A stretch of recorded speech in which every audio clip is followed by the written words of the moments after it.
पहुंच गए अपन को। आज क्या पढ़ना है? मोलैरिटी है ना। चलो ठीक है, मॉलिक्यूलैरिटी मतलब मॉलिक्यूलैरिटी चल जाता है ऑनलाइन क्लास है। मॉलिक्यूलैरिटी क्या होती है? तो देखो, ऑर्डर में अपन ने देखा था। ऑर्डर क्या देखा था अपन ने? ऑर्डर में ऑर्डर क्या होता है समझना जरूरी है, पहले जो नहीं आया है ना। जैसे रेट लॉ में जो कंसंट्रेशन होता है ए और बी, कंसंट्रेशन कौन है? ए और बी। उन ये ए और बी रिएजेंट है, उनका कंसंट्रेशन है। कंसंट्रेशन पे जो पावर चढ़ती है, ए या बी जो भी हटा लो, ठीक है, उस पावर का sum of power of concentration of reagent या रिएक्टेंट इन रेट लॉ, इसे क्या बोलते हैं अपन? ऑर्डर बोलते हैं। ठीक है, अब सम कुछ भी आ सकता था। सम एक्सपेरिमेंट पे डिपेंड करता है। किस पे डिपेंड करता है? एक्सपेरिमेंट्स पे डिपेंड करता है कि क्या आएगा। अपन को पता नहीं है, देख कर नहीं कह सकते। रिएक्शन देखकर अपन नहीं कह सकते। लेकिन मॉलिक्यूलैरिटी की डेफिनेशन क्या है? Number of molecules take part in reaction. मतलब जितने मॉलिक्यूल किसी रिएक्शन में पार्टिसिपेट कर रहे हैं वही उसकी क्या हो जाती है? मॉलिक्यूलैरिटी। यानी इसमें तुम्हें कोई एक्सपेरिमेंट नहीं करना, सीधा रिएक्शन देखो और आंसर। जैसे H2 और Cl2 है और उसने क्या बनाया? 2HCl। तो मॉलिक्यूल कितने हैं यहाँ पर? कितने मॉलिक्यूल हैं? 2 हैं, एक ये और एक ये। तो मॉलिक्यूलैरिटी कितनी हो जाएगी? 2। ठीक है, इसकी मॉलिक्यूलैरिटी कितनी है? 2। और कैल्शियम कार्बोनेट है CaCO3, इसको जब हीट करते हैं तो कैल्शियम ऑक्साइड और कार्बन डाइऑक्साइड बनता है। इसमें मॉलिक्यूल कितना है यहाँ पर? एक ही मॉलिक्यूल है। तो कैल्शियम कार्बोनेट का कितना मॉलिक्यूल है? एक। तो मॉलिक्यूलैरिटी कितनी हो जाएगी? 1। तो कोई एक्सपेरिमेंट नहीं करना, सिंपल जो आंसर दिख रहा है सीधा बोल दो। तो तुमसे बोर्ड में क्या पूछते हैं कि ऑर्डर और मॉलिक्यूलैरिटी में डिफरेंस क्या है ना। तो डिफरेंस को अपन देखते हैं। देखो यहाँ पे अपन मॉलिक्यूलैरिटी लिखो, मॉलिक्यूलैरिटी, और यहाँ ऑर्डर क्या होता है। देखो सबसे पहले मॉलिक्यूलैरिटी डेफिनेशन लिख दो कि number of molecules take part in reaction. जितने भी मॉलिक्यूल होंगे वो उसकी डेफिनेशन होता है। पहला पॉइंट तो अपना क्या है कि डेफिनेशन जो अपन ने लिखी है वो लिख दो, simple. Number of molecules take part in reaction. Order क्या है जो मैंने अभी बताया डेफिनेशन कि sum of power of concentration in rate law. तो पहले पॉइंट में दोनों में क्या आ जाएगी? डेफिनेशन आ जाएगी, है ना। 4 पॉइंट लिखने हैं अपन को, 4 नंबर में 4 पॉइंट। दूसरा क्या है कि मॉलिक्यूलैरिटी एक एक्सपेरिमेंटल वैल्यू नहीं है। मॉलिक्यूलैरिटी कैसी? थ्योरेटिकल। कॉपी में देखो थ्योरी, रिएक्शन और आंसर आ जाएगा सीधा। तो इट इज थ्योरेटिकल वैल्यू, है ना, थ्योरेटिकल। और ये कैसी है? इट इज एक्सपेरिमेंटल वीडियो, मतलब एक्सपेरिमेंटल अपना वैल्यू। वीडियो चल रहा है दिमाग। तो इट इज थ्योरेटिकल और इट इज एक्सपेरिमेंटल वैल्यू। ठीक, दूसरा डिफरेंस। तीसरा, कभी मॉलिक्यूलैरिटी 0 नहीं हो सकती, क्योंकि नंबर ऑफ मॉलिक्यूल कुछ ना कुछ तो होंगे। मतलब मॉलिक्यूल तो होंगे, 1 होगा 2 होंगे, 0 तो नहीं होगा। तो इट कैन नॉट बी 0, है ना। ये 0 नहीं हो सकता, 0 नहीं हो सकता। पर ये मॉलिक्यूलैरिटी 0 नहीं हो सकती, तो ये 0 अपन ऐसे बोलते हैं कि 0 नहीं हो सकता। पर इट कैन बी 0, ये 0 हो सकता है। ऑर्डर, है ना, ऑर्डर क्योंकि सम है। अब देखो कभी कभी ऐसा होगा, कुछ रिएक्शन ऐसी होती हैं जिनमें रिएजेंट पर डिपेंड ही नहीं करता, कंसंट्रेशन जो है ना वो रेट पर असर नहीं डालता, तो उसमें अपन क्या बोल देते हैं?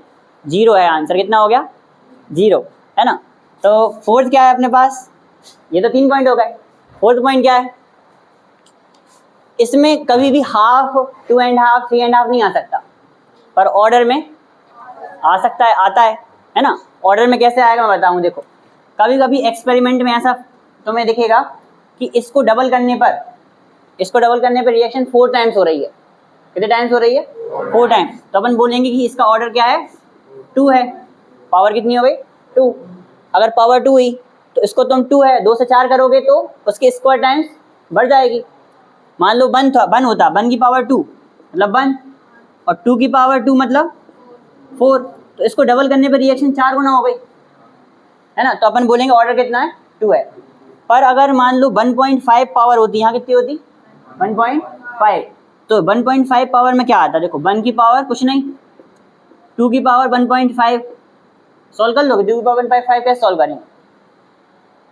वो ऐसे बोलेंगे कि जब एक्सपेरिमेंट करने पर जो वैल्यू है इसको डबल करने पे 4 टाइम से कुछ कम आ रही है, 4 टाइम से थोड़ा कम, तो इसको तुम 4 टाइम से थोड़ा कम ही तो आंसर आएगा। जब पावर जितनी पावर बढ़ती जाती है उतना आंसर बढ़ता जाता है। जैसे मान लो 1 की पावर 10 तो आंसर कितना आया 10, लेकिन 2 की पावर 10 तो आंसर कितना आएगा, 2 की पावर 10 में आंसर कितना आएगा, 2 को 10 बार लिख रहे हैं, और 2 की पावर 100 में आंसर कितना है और ज़्यादा आएगा, यानी पावर बढ़ाने पे आंसर ज़्यादा आता है। अब वो बोल रहे हैं इसको डबल करने पर जो रेट है वो 4 टाइम से कुछ कम बढ़ी, मतलब ये 2 से कुछ कम होगा। तो ऐसे अपन क्या निकाल सकते हैं, ऑर्डर पॉइंट में निकाल सकता है। अभी तुम क्या कर सकते हो, 1 से लेकर 1.9 तक कुछ भी हो सकता था, 1 से लेकर 1.9 तक कुछ भी, तो एक्सपेरिमेंटल वैल्यू कुछ भी आ सकती है। तो अपन क्या बोलेंगे, इट कैन बी फ्रैक्शन, है ना, इट कैन बी फ्रैक्शन, 0 तो है ही और होल नंबर भी होगा। होल नंबर जानते हो क्या होता है, होल नंबर क्या होता है, 0 शुरू हो के 1 2 3 4 है ना, लेकिन it can not be fraction, मतलब ये फ्रैक्शन नहीं हो सकता। क्या लिखा है उसमें,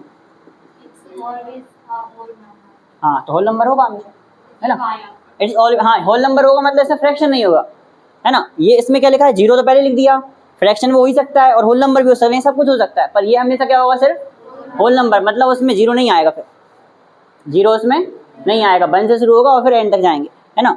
तो it is always a whole number, बस।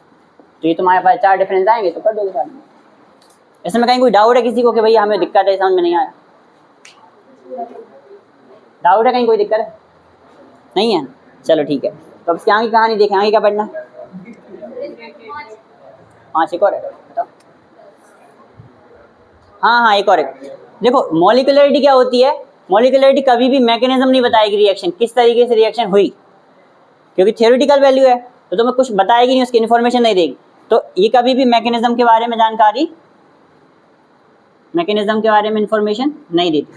ये मैकेनिज्म के बारे में ये पॉइंट आ रहा है, ये पॉइंट आ रहा है, तो मैकेनिज्म के बारे में देती है ना, समझ गए। हाँ तो ये सारे पॉइंट, इसमें कहीं कोई दिक्कत कंफ्यूजन नहीं है ना, पक्का। चलो आगे देखते हैं अपन, आगे टॉपिक क्या है,